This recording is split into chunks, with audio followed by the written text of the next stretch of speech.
অনেকদিন হলো বাইরে ঘুরতে যাওয়া হয় না, চলো না ঘুরে আসি।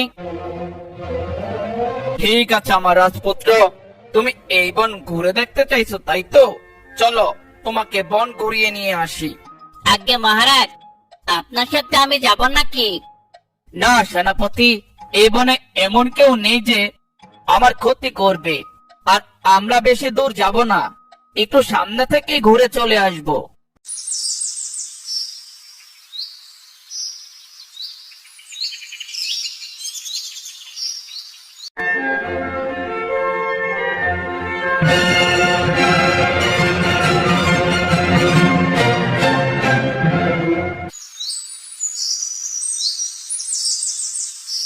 হা হা হা। কিরে ঈগল মহারাজ, এখন পালাবে কোথায়? আজ তোর ছেলেকে আমার হাত থেকে কেউ বাঁচাতে পারবে না। হা হা হা। পাপ্পা, ও পাপ্পা, এরা কারা? আমার খুব ভয় লাগছে। জানি না আমার ছানা, আমি তো কাউকেই চিনতে পারছি না। দেখে তো মনে হচ্ছে আমরা ডাকাতের কবলে পড়েছি। হা হা হা।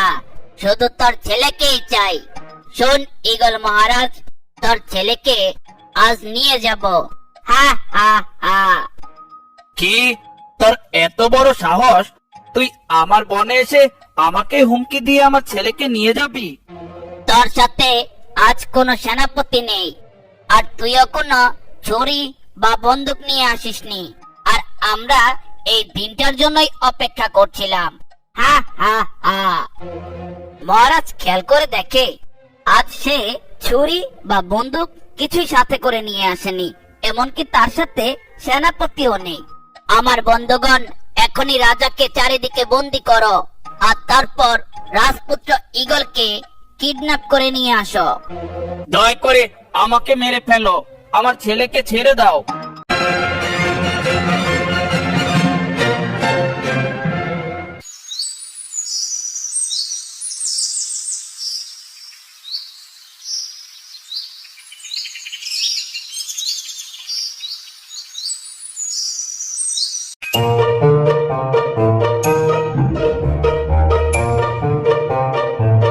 ধন্যবাদ টিয়া, কিন্তু আমার ছেলেকে ডাকাত দল তুলে নিয়ে গেছে। এসব কি বলছেন মহারাজ? হ্যাঁ টিয়া, এখনই রাজপ্রাসাদে চল। শোন শোন শোন, মহারাজ ঈগল রাজপুত্র আজ ডাকাতদের কবলে পড়ে কিডন্যাপ হয়েছে, তাই মহারাজ জরুরি বৈঠকে সবাইকে ডেকেছে। সবাই চলে এসো। শোনো সবাই, আজ আমার ছানাকে নিয়ে ঘুরতে বের হয়েছিলাম। ঘুরতে ঘুরতে আমরা ডাকাত দলের সামনে পড়ি, আর তখন ডাকাত দল আমাকে বেঁধে আমার ছেলেকে নিয়ে পালিয়ে যায়। এ কি বলছেন মহারাজ? হ্যাঁ টুনি, আমার ছেলেকে খুঁজে দে না, আমার একটি মাত্র ছেলে। মহারাজ কান্না করবেন না, আমরা সবাই পুরো বন এখনই খুঁজতে যাচ্ছি। আশা করি আপনার ছেলেকে খুঁজে পাবো। দেখেছিস পায়রা, টনি এমন ভাবে কথা বললো, মনে হয় ডাকাত দল তার বন্ধু। ডাকাত তো টনির কথা শুনে এমনি এমনি দিয়ে দিবে রাজপুত্রকে। এই কাক, এমনি আমার ছেলেকে নিয়ে খুব টেনশনে আছি, আর তুই দুষ্টামি করছিস। তাহলে কি করব মহারাজ? টনির কথা শুনে তো হাসি পায়। মহারাজ, সময় নষ্ট করে লাভ নেই, চলুন সবাই আপনার ছেলেকে খুঁজতে বের হয়ে যায়। ঠিক বলেছিস টনি, চল। ডাকাত দল এই বন থেকে আমার ছেলেকে নিয়ে পালানোর আগেই ধরতে হবে। তারপর ঈগল রাজপুত্রকে খুঁজতে টুনি টুনি ছানাপোনা পায়রা টিয়া মহারাজ ঈগল আর ঈগল সেনাপতি সবাই একসাথে খুঁজতে বের হয়ে যায়।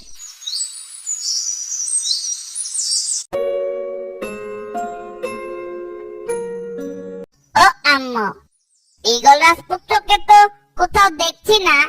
খুঁজতে খুঁজতে আমরা তো প্রায় বনের শেষ সীমানায় চলে এসেছি। মনে হয় এই বনে ঈগল রাজপুত্র নেই।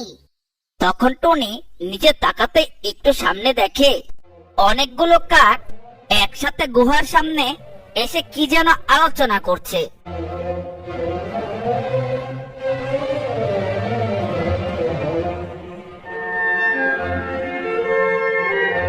হা হা হা।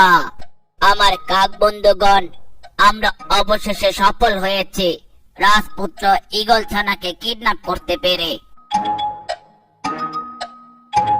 চলো আমরা এখন বিশ্রাম করে গিয়ে।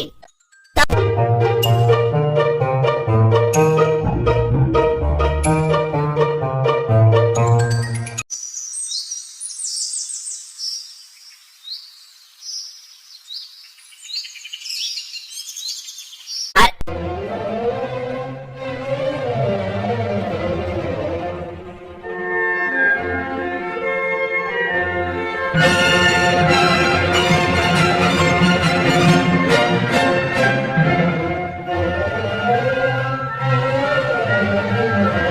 হায় হায়, এখানে তো রাজপুত্র ঈগলকে বন্দি করে রেখেছে ডাকাত দল।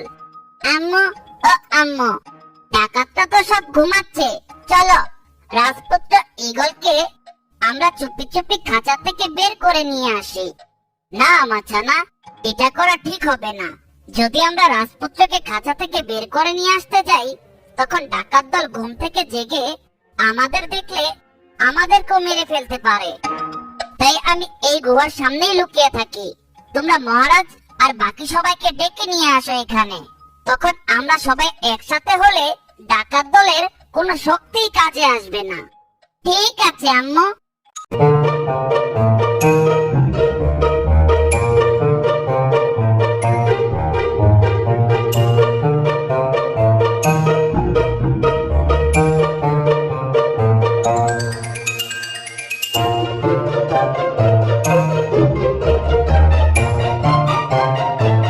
কে রে টনি, আমার ছেলেকে নাকি খুঁজে পাওয়া গেছে?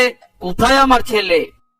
মহারাজ, এই গুহার ভিতরে ডাকাত দল ঘুমিয়ে আছে, আর আপনার ছেলেকে তারা বড় একটি খাঁচায় বন্দি করে রেখেছে। কি বলছিস টনি? আমার ছেলে এই গুহার ভিতরে?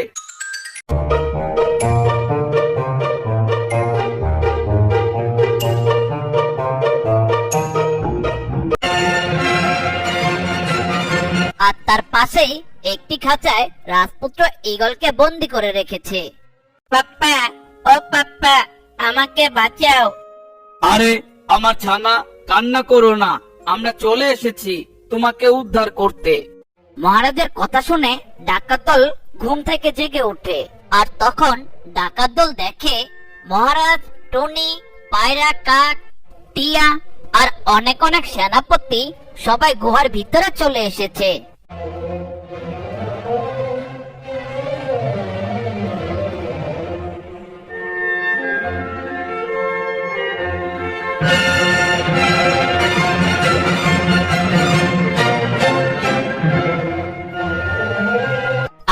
আরে মহারাজ, তোমরা এখানে কিভাবে আসলে?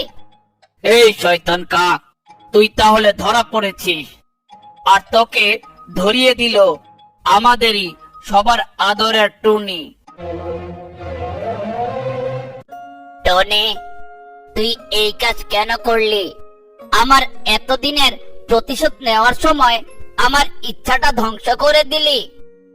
আমি তো কিছুই বুঝতে পারছি না, তুমি মহারাজের সাথে কিসের প্রতিশোধ নিচ্ছিলে?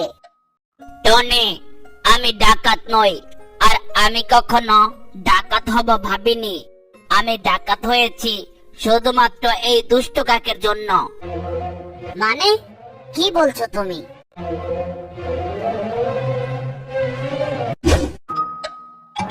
আরে, তোমাকে আমি কোথায় যেন দেখেছি, তোমাকে চিনা চিনা লাগছে। তাহলে শোনো, আমাদের বাসা পাশের বনে। কয়েক মাস আগে আমি আর আমার বাবা একসাথে টুনি জমিতে যাই।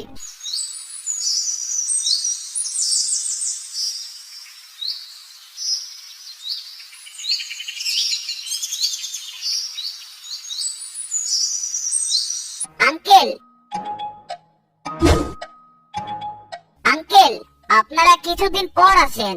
এখন তো সব খেজুর কাঁচা, এখনো পাকেনি। কিছুদিন পর আমার জমির সব খেজুর পেকে যাবে, তখন বিক্রি করব। এখন কাঁচা খেজুর নিয়ে কি করবেন বলেন? ঠিক বলেছ টনি, আমরা তাহলে কিছুদিন পর খেজুর পাকলে কিনতে আসবো। আমরা এখন যাই। ঠিক আছে আঙ্কেল। তারপর আমি আর আমার বাবা একসাথে বাসার দিকে আসছিলাম।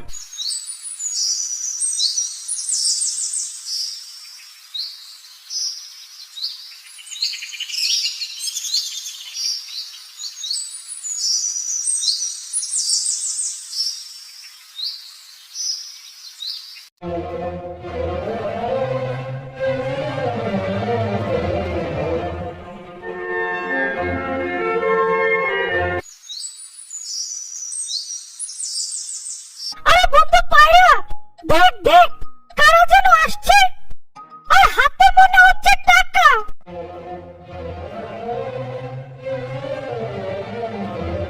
তাই তো মনে হচ্ছে বন্ধু।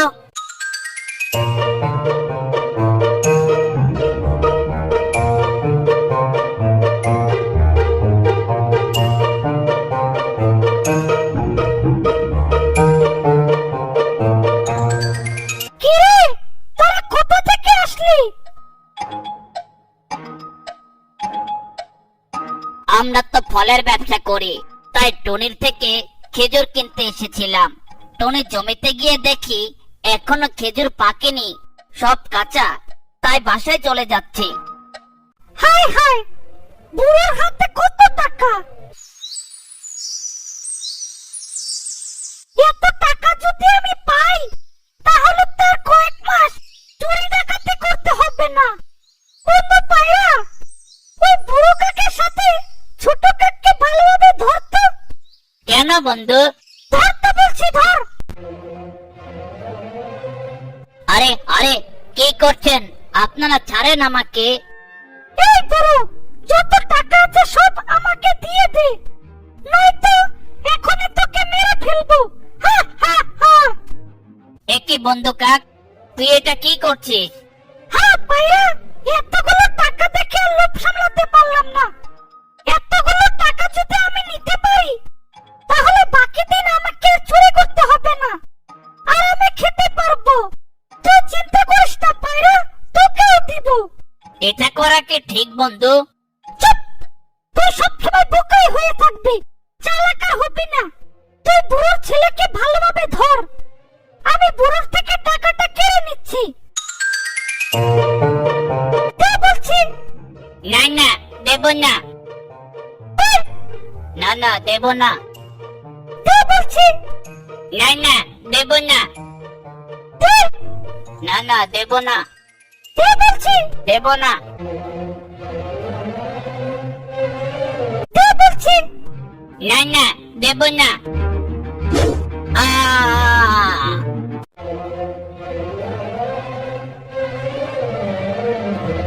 একই বন্ধু, এটা কি করলি? বুড়ো তো মনে হচ্ছে মারা গেছে। না মানে মানে বন্ধু পায়রা, চল ভেগে যাই। তারপর আমার বাবাকে মেরে সব টাকা নিয়ে কাক আর পায়রা সেখান থেকে পালিয়ে যায়।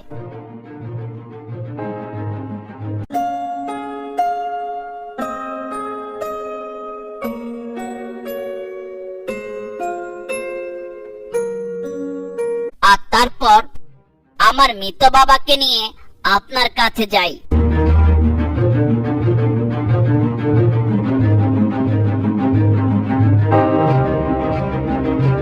কি বলছিস কাক? তোকে তো চিনতে পারলাম না, মনে হচ্ছে তুই এই বনে নতুন এসেছিস। মহারাজ, আমি পাশের বনে থাকি, আমার নাম পিন্টু। আমি আর আমার বাবা এই বনের টনির জমিতে খেজুর কিনতে এসেছিলাম।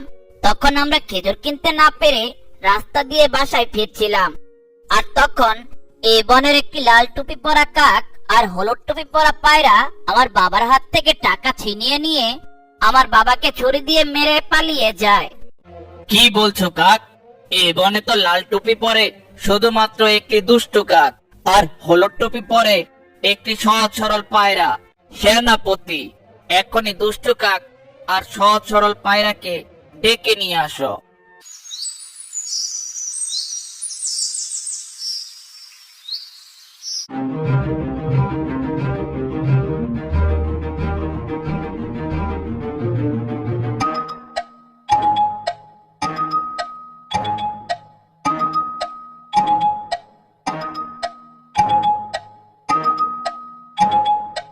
কিরে, তোরা দুজন নাকি এই পাশের বনের কাকের বাবাকে রাস্তায় হত্যা করেছিস?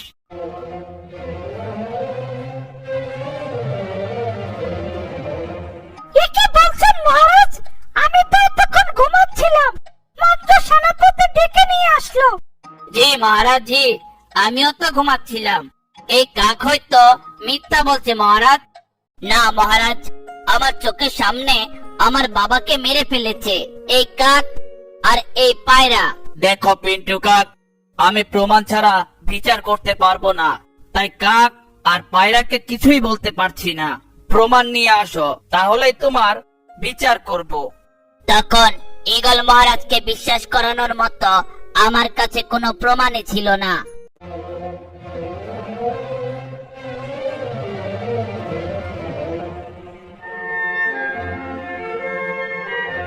আমি প্রতিশোধ নেওয়ার জন্য অনেকবার কাক আর পায়রাকে মেরে ফেলার চেষ্টাও করেছি, কিন্তু মারতে পারিনি।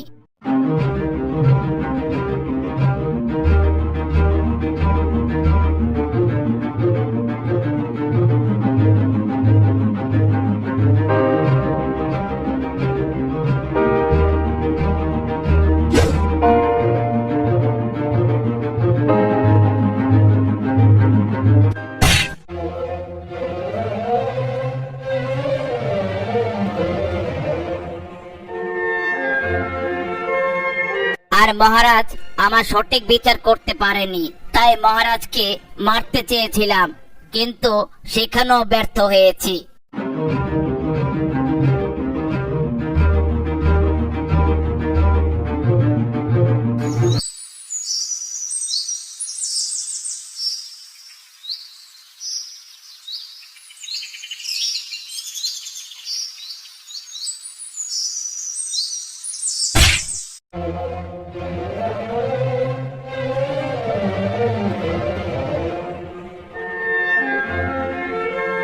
তারপর ধীরে ধীরে কষ্টে আমি ডাকাত হয়ে যাই।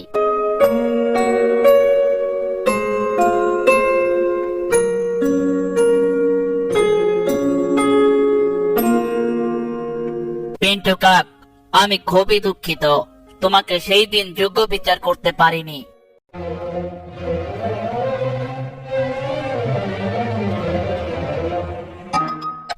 মানে মহারাজ, আমার বাসায় যেতে হবে, বাসায় অনেক কাজ আছে। সেনাপতি, কাক আর পায়রাকে এখনই ধরে রাজপ্রাসাদে নিয়ে আসো, আর তারপর ওদেরকে পিটিয়ে জিজ্ঞাসা করো পিন্টু কাকের বাবাকে কে মেরেছে। তোমরা সবাই তো জানো মায়ের উপর ঔষধ নাই। মহারাজ, মহারাজ, আমাদের মাফ করে দেন। আমি স্বীকার করছি, সেই দিন বেশি টাকার লোভে পড়ে পিন্টু কাকের বাবাকে মেরে ফেলেছিলাম। জি মহারাজ, কাক সব সত্যি বলছে। সেনাপতি, কাক আর পায়রাকে এখনই কারাগারে বন্দি করো।